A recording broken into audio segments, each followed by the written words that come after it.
akses materinya, boleh melihat rekamannya dan lain sebagainya. Ini mohon maaf absennya sampai sekarang belum bisa saya buka karena saya masuk ke siap ini kok masih terkendala. Kelihatannya masih ada satu orang yang belum absen. Oh, ini sudah bisa, benar.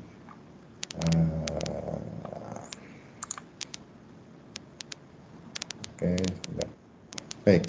Jadi nanti ini di perkuliahan ini nanti akan saya berikan materi pengantar, lalu kemudian mungkin saya tidak akan lama-lama, lalu kemudian saya akan berikan assignment dikerjakan pada jam pelajaran ini juga.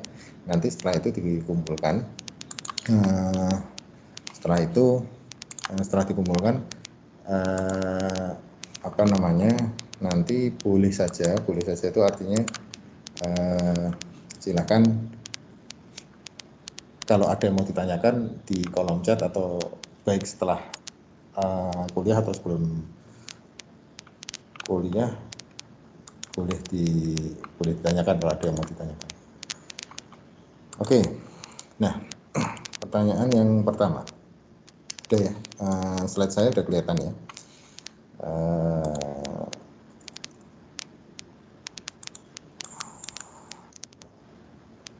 Slide saya sudah kelihatan. Sudah, Pak. Sudah ya, ya oke. Ini tidak akan saya slideshow, tapi akan saya biarkan seperti ini aja, asal kelihatan gitu ya. Baik, minggu lalu kita sudah membahas tentang bahan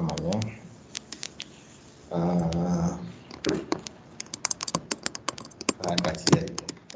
Nah, kita mau mempelajari apa dan lain sebagainya. Intinya sistem manajemen lingkungan itu tidak lepas dari sebuah sistem di dalam perusahaan. Nah, sekarang kita itu kan engineer ya. Kita itu calon sarjana teknik gitu ya. Pertanyaan yang mendasar adalah kita sebagai calon sarjana teknik, kita perlu manajemen nggak? Perlu. Jawabannya pasti perlu. Pakai untuk apa sih manajemennya?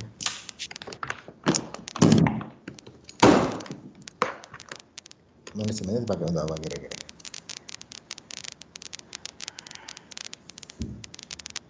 Oke, kita lanjut ya. Jadi kita bisa jawab perlu, kita perlu manajemen. Tetapi kalau ditanya manajemen dipakai apa, kita bingung. Nah, itu yang akan kita elaborasi di pertemuan ini. Saya yakin bahwa Anda semua sudah mempelajari tentang manajemen di SMA gitu ya, misalkan, atau di organisasi. Tetapi akan kita lihat apa betul sih orang teknik itu butuh manajemen gitu kan. Apakah tidak bisa semua diselesaikan dengan solusi teknis gitu. Kita lanjut. Ya, apa itu manajemen? Jadi ya, manajemen adalah seni dalam menyelesaikan sesuatu melalui orang lain. Ini terkenal sekali. Jadi manajemen adalah art, gitu kan. Orang manajer itu karya seninya adalah bagaimana dia bisa mengelola apa yang dikelola itu nanti. Apakah yang dikelola itu kita sama dulu. Dia bisa mengelola sesuatu dan itu merupakan seni. Jadi tidak hanya berdasarkan logika, gitu ya. Jadi di situ ada sentuhan feel, ada sentuhan seni itu kan katanya dengan perasaan, gitu. Ada sentuhan feel. Jadi terkadang kalau kita manajer handal gitu ya, seorang manajer handal itu dia bukan berarti dia tidak berpikir atau bukan berarti dia hanya mengandalkan feeling gitu, tetapi dia bisa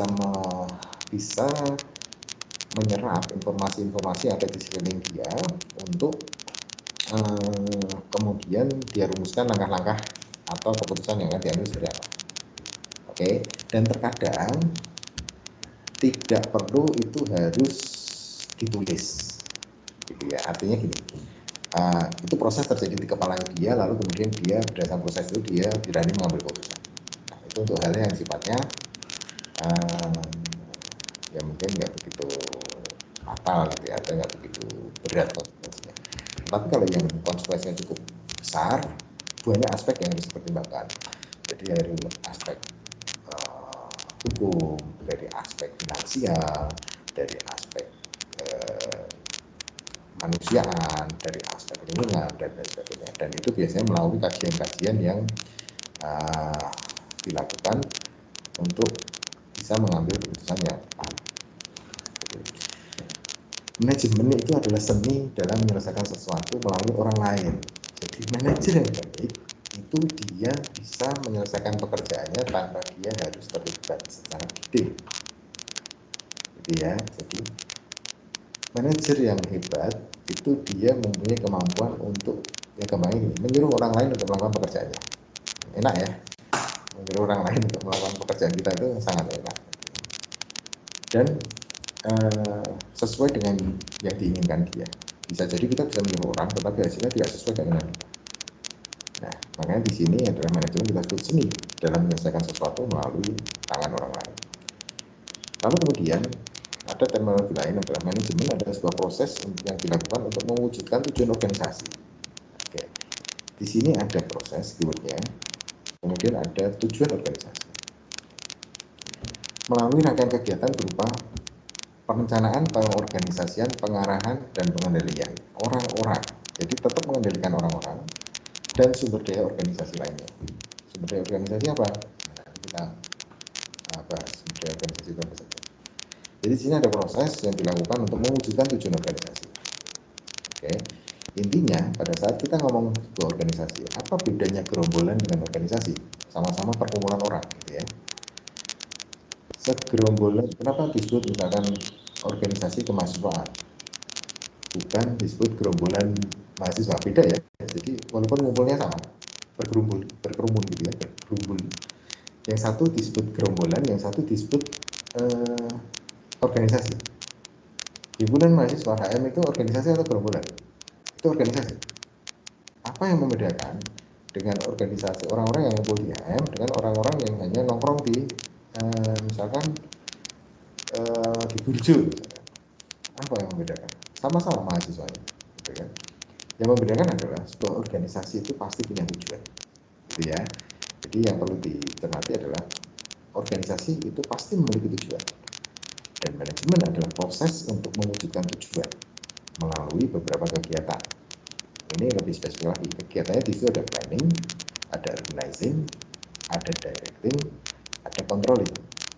Oke, nanti kita di manajemen itu kita akan banyak bicara tentang PDCA. Sering dengar PDCA, sering. Apa itu PDCA? Plan, do, check, action. Apa itu? Plan, merencanakan, do, melakukan, check, memeriksa, action. Apa ya actionnya? Nah, bingung kan? Oke, nanti kita bahas PDCA itu apa, bedanya action dengan melakukan apa? Plan, do, check, act. Apa bedanya do dengan act? Oke kan? Ya. Lalu kemudian kuncinya ada pengendalian orang-orang serta sumber daya organisasi lainnya. Jadi kita bisa menggerakkan mesinnya. Seorang manajer yang baik, dia bisa mendistribusikan pekerjaan-pekerjaan.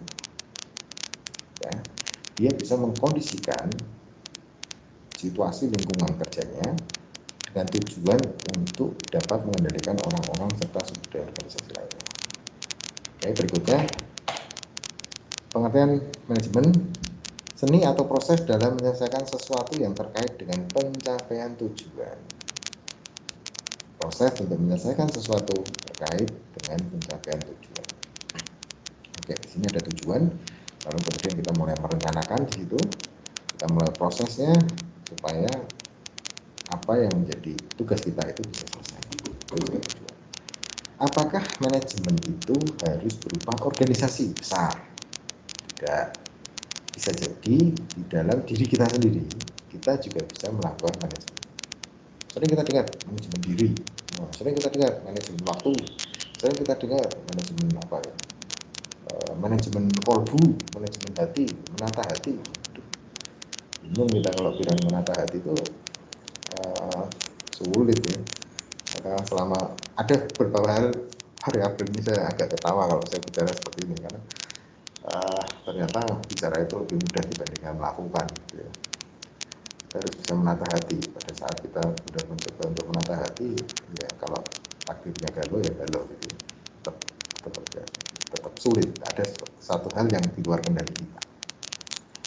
Oke, lalu kemudian di diri kita sendiri kita bisa lihat, kita bisa mengorganisir apa yang kita punya, sebenarnya yang kita mulai punya.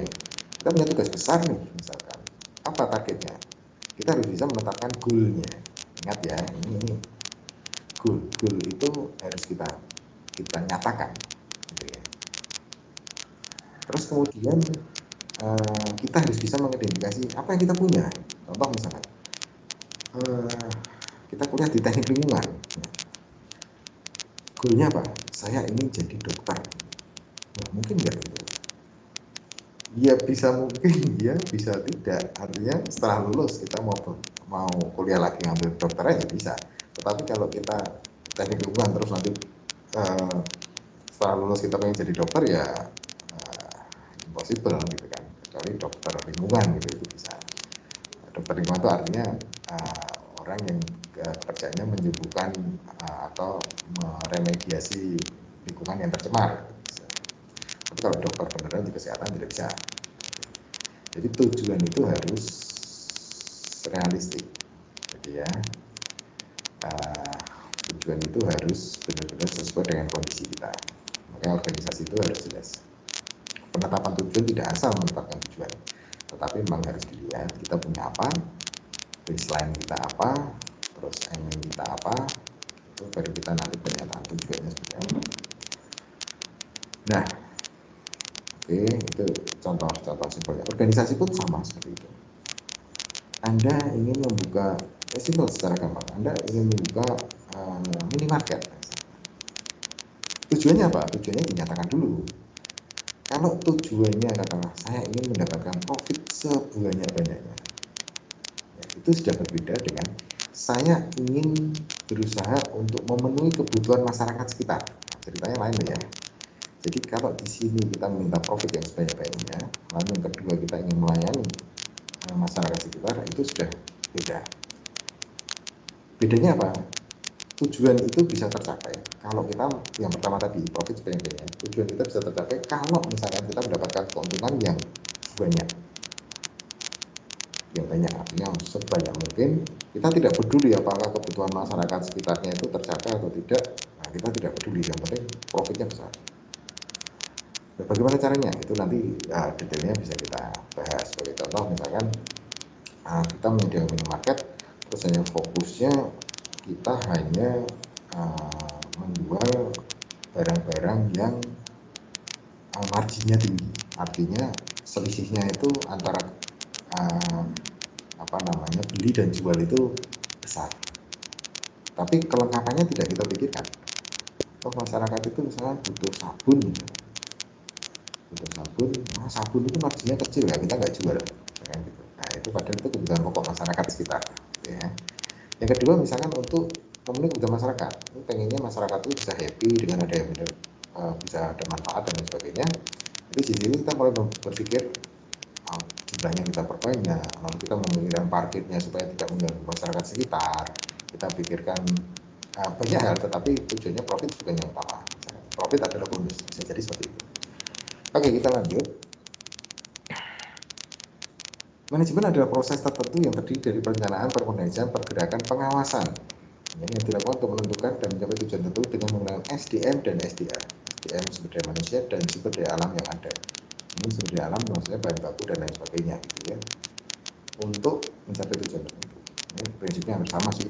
Keywordnya proses, planning, organizing, lalu kemudian controlling, supervising gitu ya, hampir. Lalu kemudian manajemen merupakan ilmu tentang upaya manusia untuk memanfaatkan semua sumber daya yang dimilikinya untuk mencapai tujuan yang diinginkan secara efektif dan efisien. Nah, ini ada tambahan keyword di sini, efektif dan efisien. Oke, kita sering dengar kata-kata efektif dan efisien. Pertanyaannya sekarang, apa itu efektif dan apa itu efisien? Dan bedanya apa? Oke, ada yang bisa menjawab?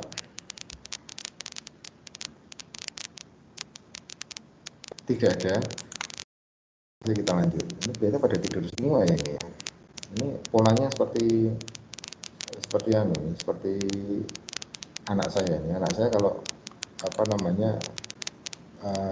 sekolah itu handphonenya nyala, anaknya tidur. Ini yang bangun cuman siapa ini? Anissa ini. Oh, siapa ini? Oke, yang kelihatan di sini. Nggak apa-apa, yang tidur nggak apa-apa, yang penting mudeng gitu ya.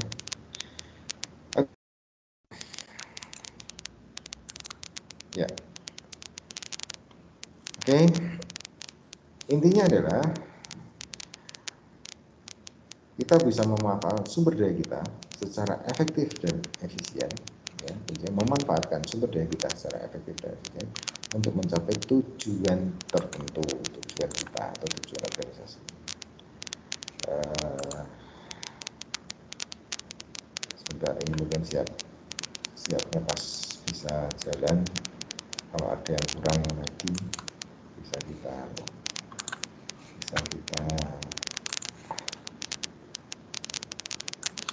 temannya yang belum presensi. Oke, ya.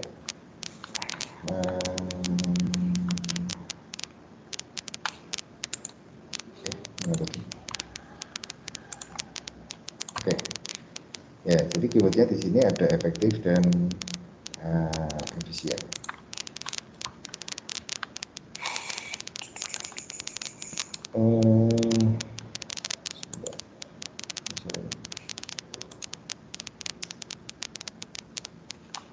Anissa, saya kirim WA itu ya, kirim WA barcode ya untuk temannya yang tadi belum bisa absen. Jadi kalau malam belum bisa, nanti saya dikabari lagi.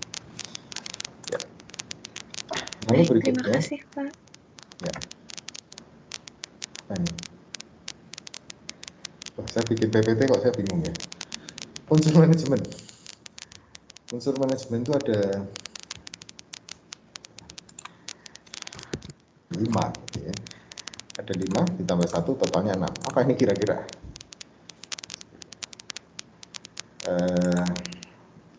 Ya. 5-nya adalah 5M. Jadi man, material, mesin, money, method. Apa yang dimaksud dengan man? Man itu adalah SDM, sumber daya manusia. Di sini ini yang termasuk modal dalam organisasi itu, kita harus pasti punya man, sumber daya manusia. Terus kemudian juga materialnya, bahannya atau bahan bakunya yang akan kita olah apa. Di semua usaha, di semua kegiatan itu pasti ada materialnya, tidak mungkin tidak. Oke. Terus kemudian ada mesin. Mesin itu peralatan yang kita gunakan untuk menyelesaikan itu.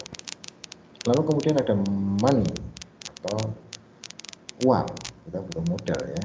Kemudian ada metode atau cara kerja. Ya. Tanpa metode kita juga tidak bisa jalan.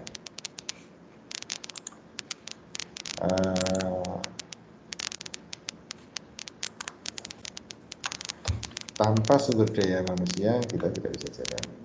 Tanpa material kita tidak bisa jalan. Tetapi bisa jadi yang dulunya manusia itu menjadi penggerak utama, sekarang ini sudah mulai digantikan oleh mesin.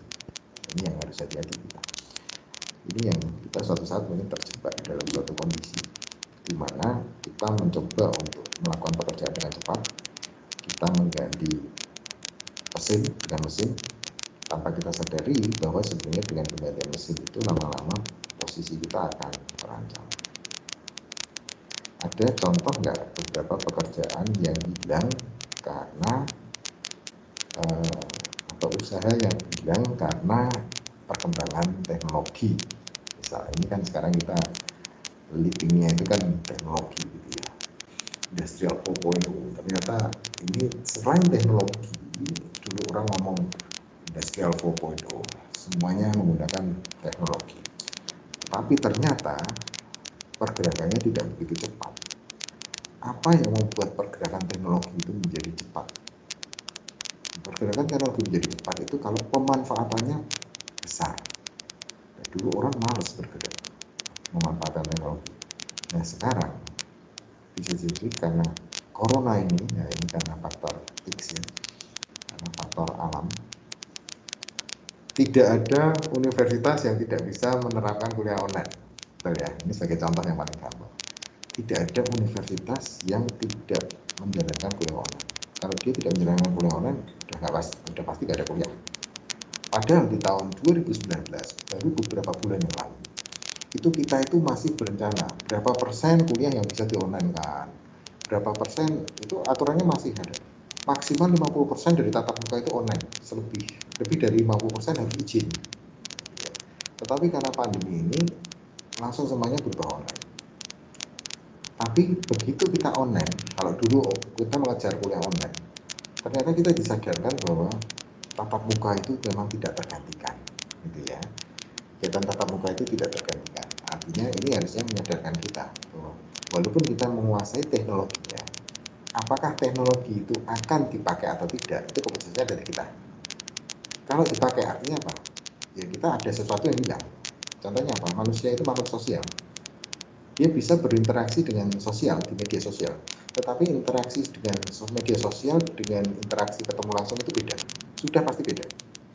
Feel-nya beda, value-nya beda, responnya beda. Bisa jadi kita baca di grup itu beda kalau kita ngomong ketemu sama orangnya, gitu ya. Itu feel yang harus yang apa namanya kesalahan yang mungkin manusia karena mikirnya semuanya efektif, tapi ternyata ada beberapa hal yang memang kita hilang di situ. Man material machine money method tadi 5+1, apa itu satunya? Kira-kira apa? Satunya adalah Market, Pak. harga market, ya. Pintar sekali kamu, market. Kita tidak bisa ngapa-ngapain kalau kita tidak punya market. Ini salahnya tulisannya. Oke, jadi segala sesuatu harus bisa kita pasarkan. Nah, mungkin selama ini stay di rumah, mungkin ada industri-industri yang dikerjakan atau ada bisnis yang dikerjakan, pasti paham bagaimana kita bisa market. Lalu kemudian sekarang sudah berubah, orang belanja online dan lain sebagainya. Ada beberapa hal yang bagus, artinya saat penjual-penjual itu jujur gitu ya, ekspektasi orang yang beli dengan yang dibeli hampir mirip. Tetapi bisa terjadi foto itu bisa sangat menipu. Kita berpikir kita beli kosmetik gitu, misalkan kosmetik di foto itu kelihatan besar, begitu datang kecil sekali gitu ya, tanpa kita memperhatikan. Dan penjualnya tidak salah karena ditulis bahwa tolong baca baik-baik dan lain sebagainya, sudah dikasih warning gitu. Tapi sebenarnya kalau kita lihat warningnya itu malah saya justru berhati-hati dengan orang yang ngasih warning. Kenapa? Karena orang yang ngasih warning itu berarti dia sudah menciptakan antisipasi komplain. Nah, itu kalau saya belanja online saya akan lihat, mohon diperhatikan baik-baik, mohon dibaca dan dipahami betul-betul. Ini ada apa sih kok dia begitu? Yang begitu saya beli, wah, kita tidak membayangkan misalnya kosmetik misalnya 120 mili, berapa sih 120 mili? Berarti gambarnya besar sekali. Jadi efek foto kelihatan, wah, kulitnya dapat banyak. Begitu sampai rumah, waduh, mengkerut kayak gini, jadi kecil gini. Nah, itu yang sering terjadi di situ. Ya. Beda kalau kita belanja langsung, kita bisa pegang barangnya, kita bisa lihat, kemudian dan lain sebagainya. Oke. Lanjut. Waduh, kok selamat istirahat ya. Bentar. Sambung dengan yang slide berikutnya. Kita selamat istirahat. Manajemen secara umum. Oke. Manajemen secara umum. Oke, di sini kita akan bahas tentang proses manajemen, terus jenis-jenis manajer, peran dan keahlian manajer dasar, sumber keahlian manajerial, dan teknologi. Pak, ngapain kita harus belajar kayak gini? Ya karena kita belajarnya manajemen lingkungan. Sebelum kita bisa memanage lingkungan, lingkungan itu hanya aspeknya saja. Jadi kalau kita ngomong ISO 9001, itu adalah manajemen mutu, yang kita manage adalah mutu, fokusnya ke mutu, gitu ya. Tetapi konsep manajemennya sama, prosesnya sama, plan to check actionnya sama, tetapi konsentrasinya ke mutu. Kalau ini kita ngomong manajemen lingkungan, plan to check actionnya sama, cuman kita lihat di sisi lingkungan. Kita manajemen laboratorium ISO berapa sih laboratorium kira-kira? Laboratorium ISO berapa?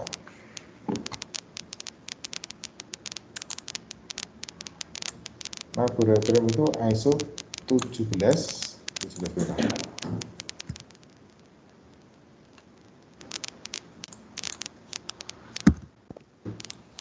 Manajemen K3 berapa?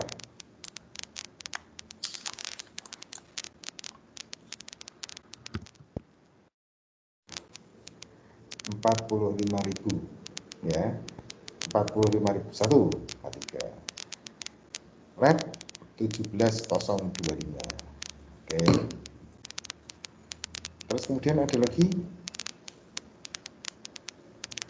ISO 21001. 21001 itu ISO 9001 mutu tetapi fokus ke pendidikan. Nah, ini banyak nanti ya. Tetapi semua itu basicnya ada di manajemen. Makanya di sini kita ngomong proses manajemen, kita buat jenis-jenis manajemen seperti apa, peran keahlian manajemen dasar seperti apa, dan sebagainya. Oke.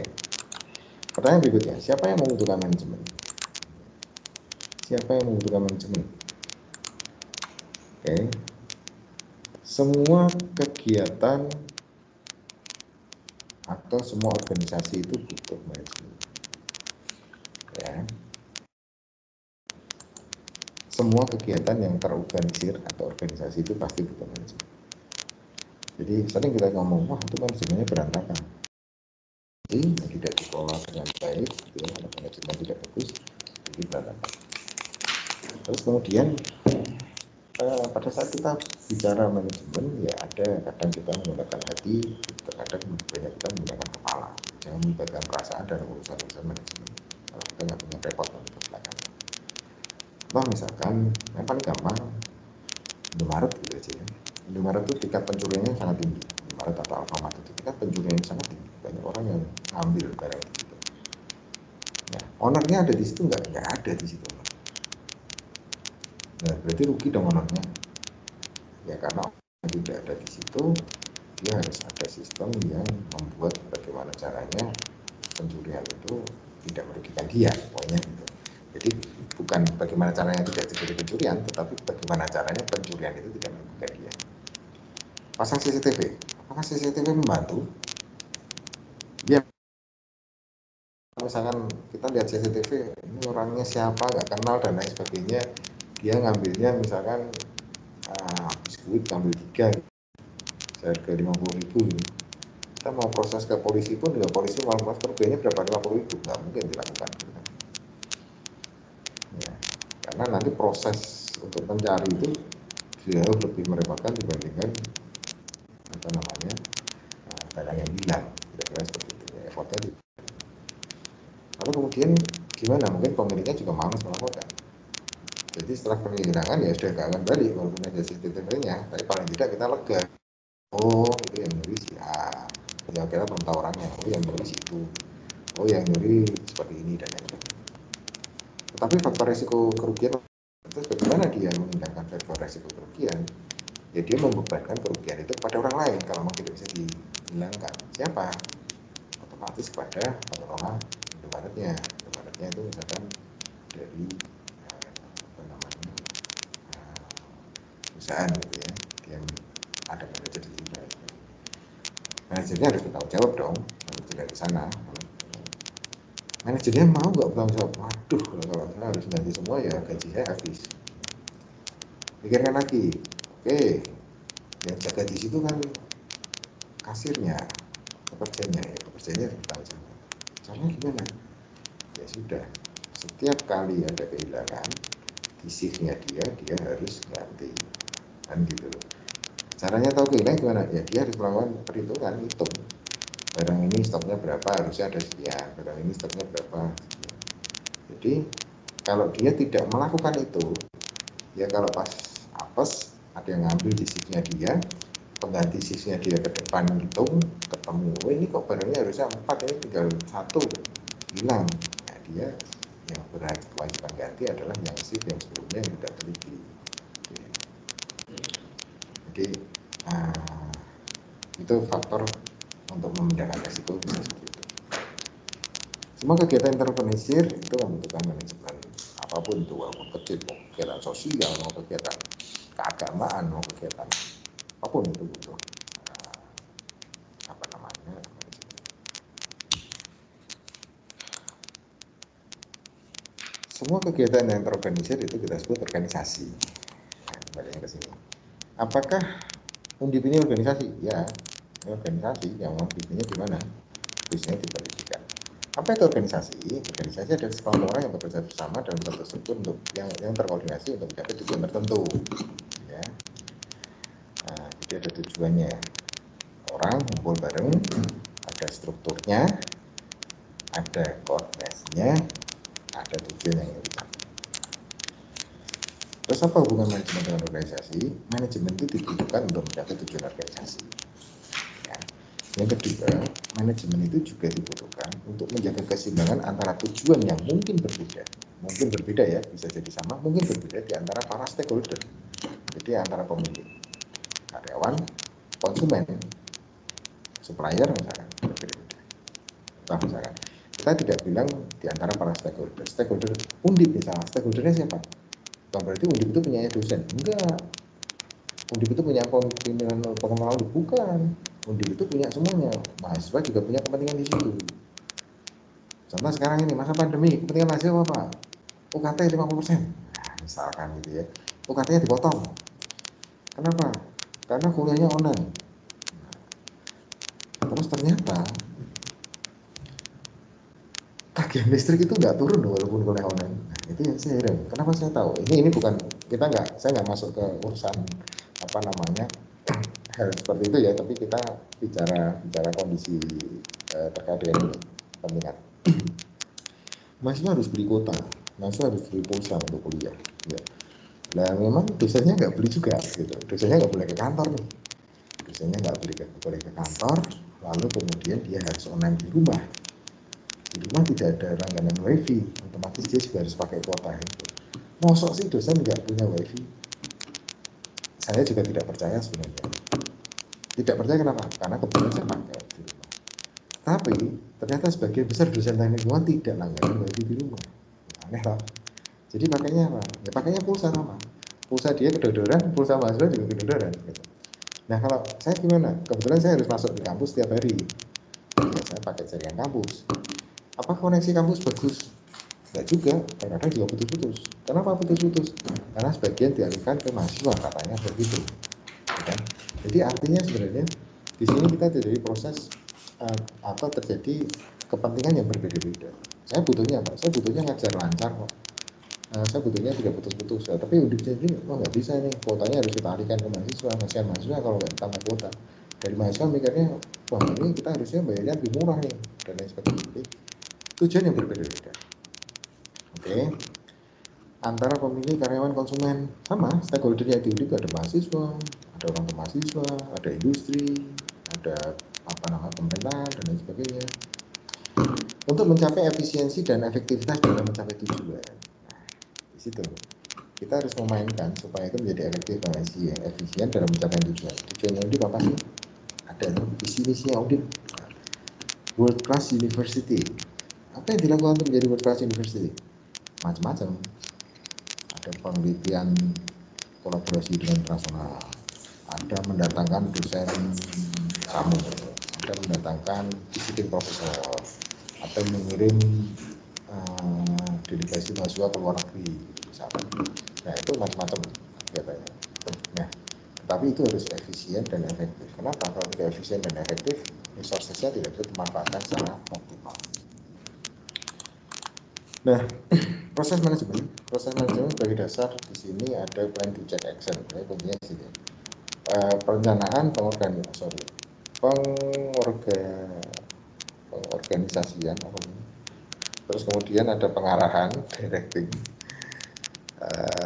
ada pengendalian, controlling. Ini salah tulisnya. Tujuan biasanya yang efektif dan efisien. Oke. Nah, ini bedanya antara efektif dan efisien. Efisien artinya menggunakan resource secara bijak dan in a cost effective way. Artinya apa namanya, biaya yang efektif. Lalu kemudian secara biaya. Efektif apa? Membuat keputusan yang tepat, making the right decisions and successfully implementing them. Jadi efektif artinya membuat keputusan yang tepat dan kemudian sukses untuk menerapkan keputusan tersebut. Ya. Kalau tidak sukses untuk menerapkan keputusan tersebut, ya itu tidak efektif. Kalau tidak efisien, ya dia boros. Nah, jadi kalau misalnya sama bahan bakar, efisiensi bahan bakar, pasti efisiensi. Kita nggak ngomong efektivitas bahan bakar, tidak. Gitu kan. Oke. Efektif adalah membuat keputusan yang tepat dan melaksanakan dengan berhasil. Efisien menggunakan berbagai sumber daya secara tepat dengan cara yang menghemat biaya. Contohnya apa? Ini ada contoh. Anda berhasil membuat alat penjernih air dengan harga yang murah, tetapi desain atau bentuknya terlalu besar, sehingga tidak laku. Sering nggak terjadi seperti itu? Sering. Jadi alat penjernih airnya murah, tapi murah itu nggak mungkin kita pasang di rumah. Apabila alat penjernih airnya itu nggak bisa tempat, nggak akan laku. Ya. Efektif efisien berarti tepat sasaran dan hemat biaya. Ya, gitu ya. Jadi kalau tadi efektif maksudnya gimana sih Pak? Efektif maksudnya keputusan desainnya, keputusan dimensinya, terus kemudian target pasarnya, saya jual untuk rumah tangga, tetapi saya membuatnya dimensi yang terlalu besar, berarti itu keputusan yang saya ambil salah, gitu ya. Nah, keberhasilan atau kinerja manajemen itu bisa dilihat dari efektivitas dan efisiensinya. Efisiensi itu bisa jadi kita nanti kontribusinya outputnya ke biaya murah.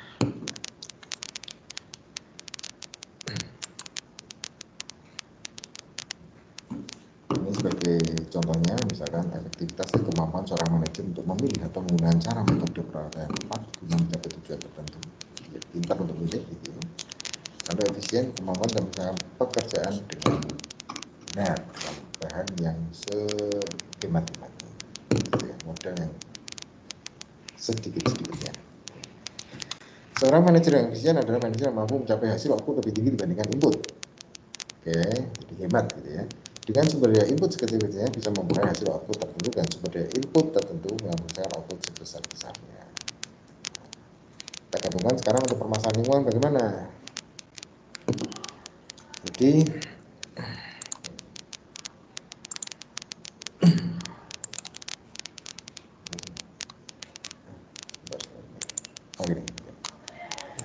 manajemen. Jadi manajemen apa sih? Planning, organizing, ini apa ya tadi? Reading, controlling. Ya, SDO. Apa itu SDO? SDO, sumber daya organisasi. Itu ada manusia, human resources, ada keuangan, financial resources, ada aset, atau physical asset, ada digital bahan baku, facility, tools, alat, gitu ya. Terus ada informasi. Informasi itu sekarang ini menjadi sebuah sumber daya. Sering kita mendengar tentang big data, orang banyak ngomong big data. Big data belum, tapi big data itu tidak ada artinya apabila kita tidak bisa melakukan analisis terhadap data yang kita dapat. Ya. Analisis yang keliru akan memberikan informasi yang keliru terhadap kita. Oke. Nah, contoh di sini. Nah, di sini ada organisasi UNDIP, misalkan ada dosen, ada karyawan, ada SPP, SPI, financial resources, ada UKT gitu, ada gedung peralatan, information resources, ada peringkat universitas, laporan penelitian, kinerja penelitian, ada ikatan alumni dan lain sebagainya. Ini information resources ini yang digunakan untuk pengembangan organisasi. Nah, ini sebagai contoh yang sering terjadi.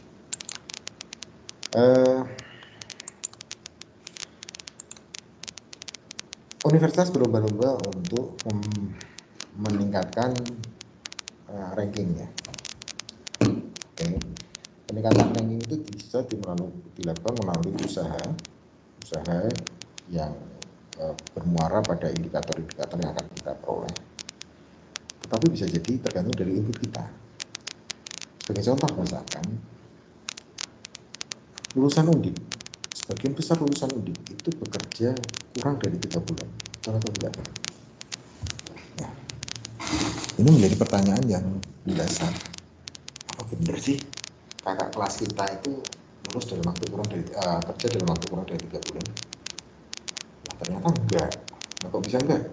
Nah, kemarin si A 5 bulan, si B 7 bulan. Tapi kenapa sebagian besar orang UNDIP lulusnya datanya kurang dari 3 bulan? Apakah informasinya salah? Apakah inputannya salah? Atau bagaimana? Bisa jadi ini tidak nih ya. Ada beberapa universitas itu cenderung, atau mungkin gini, hanya alumni yang kerjanya cepat yang melaporkan, gitu. Kenapa? Ya kalau dia kerja selama 12 bulan gitu ya, dia akan malu, sehingga dia tidak melaporkan. Artinya artinya bisa jadi informasi yang dia belikan, informasi yang ada itu valid, artinya alumni yang melaporkan itu memang lulusnya kerjanya kurang dari 3 bulan, tetapi tidak reliable, valid tetapi tidak bisa dijadikan acuan. Kenapa? Karena tidak semua alumni melaporkan, ya kan? Jadi informasi itu bisa keliru, jadi misleading. Nah, misleadingnya gimana? Kalau kita hanya melihat, wah alumni, oh ini udah bagus nih lulusannya kurang dari 3 bulan, oke, terus kita harus ngapain? Ya udah, kita gak usah ngapain, kita udah laku kok.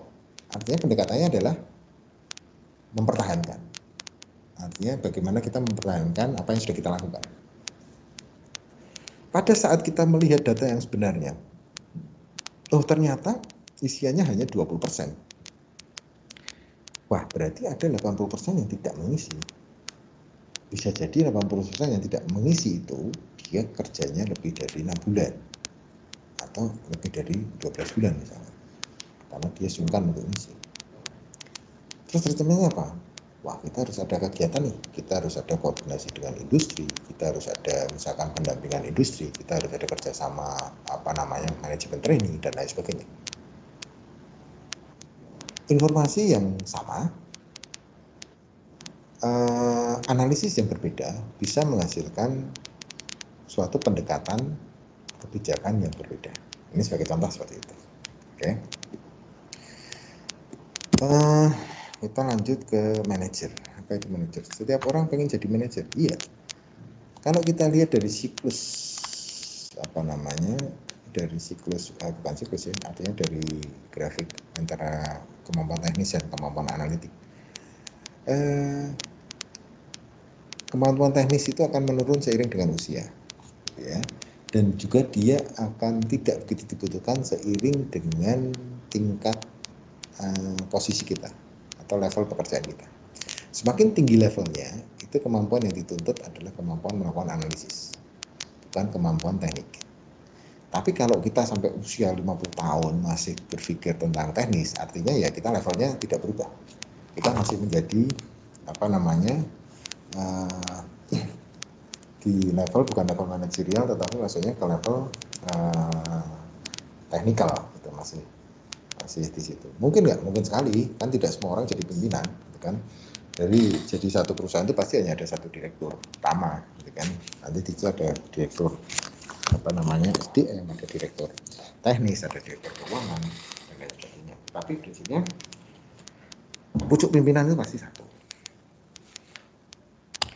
Nah, bisa nggak ada pegawai yang dari awal sampai akhir bekerjanya sebagai staf terus? Ya bisa saja. Kalau kemampuan analitikalnya tidak berubah, tidak berkembang, ya sudah, dia hanya bisa menjalankan kemampuan teknisnya saja. Tapi tentunya itu akan mengancam nanti suatu saat kemampuan teknis itu akan digantikan oleh kemampuan teknisi yang baru-baru. Ya.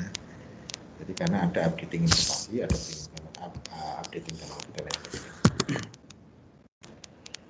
Manajer, seseorang yang tanggung jawab utamanya melaksanakan proses manajemen. Jadi proses manajemen, plan to check action-nya tadi, planning, organizing, controlling, supervising dan lain sebagainya tadi itu ada tanggung jawab manajer. Manajer itu tidak berarti direktur pun juga manajer sebenarnya, ya, tapi dia top management. Jadi kalau di perusahaan itu dibagi menjadi top management, ada middle management, ada bottom management, gitu ya.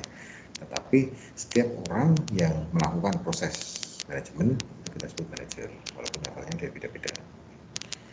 Nah, kita selalu dengar nanti di situ. Ini penting juga nih nanti. Kita tuh harus memiliki kemampuan untuk leadership. Makanya di organisasi kemahasiswaan itu kemampuan leadership.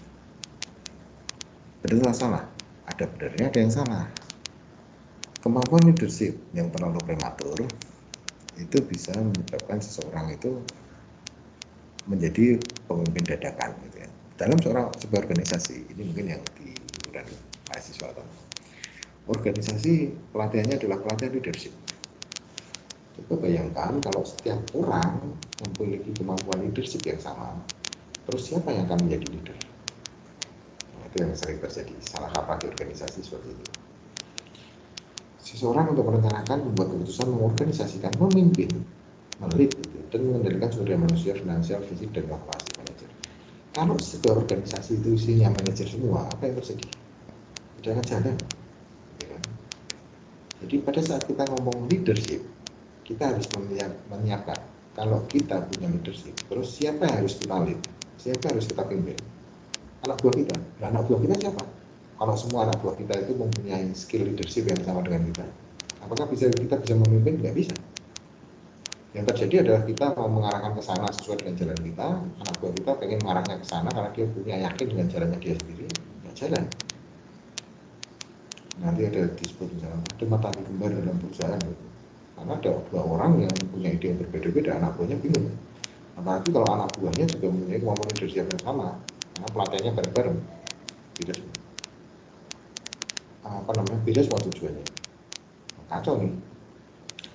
Jadi pada saat kita ngomong leadership, kita juga harus memperhatikan followership. Nah, keren kan?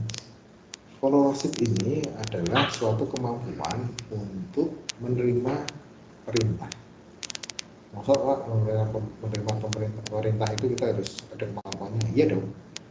Bagaimana kita bisa menerjemahkan keinginan pimpinan? Bagaimana kita bisa menghandle tugas dari pimpinan dan lain sebagainya. Bagaimana cara kita untuk berkomunikasi dengan pimpinan? Nah, itu termasuk di skill followership tadi. Nah, jadi sebenarnya tentunya kalau yang di middle management itu dia harus punya dua skill leadershipnya juga harus ada, dia juga harus punya skill followership, dia juga harus bisa mengikuti atau menerjemahkan pimpinan-pimpinan. Ya, mungkin begitu di pahami, karena kita hanya fokus ke leader, kita menciptakan pemimpin. Nah, kalau semua jadi pemimpin, anak buahnya nanti siapa? Ya, itu mungkin nanti kalau Anda nanti suatu saat jadi manajer, jangan lupa bahwa Anda harus menyiapkan anak buah Anda itu bukan skill leadership. Perusahaan kita jadikan leadership semua, bingung, bubar nanti perusahaannya, semua orang jadi pemimpin. Nah, ini kita bukan termasuk jelek, artinya tidak mengendaki orang itu berkembang, tidak, tetapi kita harus paham bahwa kita menjalankan fungsi organisasi, kita harus bisa membuat orang lain melakukan pekerjaan sesuai yang kita inginkan. Maksudnya gitu ya, artinya seperti itu. Followership tadi harus kita mainkan. Nah, jadi karyawan kita kasih pelatihannya apa? Pelatihannya followership. Jadi dia bisa mengikuti apa yang kita inginkan, dia bisa merespon tugas-tugas yang kita berikan. Oke, lalu di sini ada yang mau ditanyakan? Nggak ada. Kalau tidak ada, kita udah lama ya. Meet-nya kita stop. Nanti akan saya berikan tugas untuk dikumpulkan ya. Tapi saya akan stay di tim sini. Nanti kalau ada pertanyaan bisa disampaikan di chat gitu ya. Sebelum saya tutup, ada yang mau ditanyakan? Tidak ada? Oke, kalau tidak ada. Pak Aris, maaf, saya mau tanya Pak. Oke. Bukan pertanyaan Pak, sebenarnya saya belum absen. Belum absen. Tadi barusan tak kirim absen lagi. Di mana? Sahrul Zulfikar, sebentar ya. Bentar. Ini Pak. Nah, oke. Ini yang tadi ini udah expired. Oke.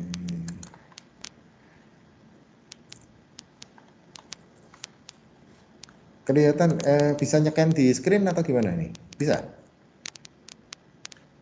Nggak bisa Pak, biasanya saya screenshot dulu. Screenshot dulu. Ini bisa di screenshot nggak? Bisa? Ya Pak, udah bisa Pak. Sudah, coba di screenshot dulu. Oke ya, ada lagi? Sudah semua? Oke, kalau sudah semua, ini saya tutup. Nanti setelah ini dicek ya, di assignment itu ada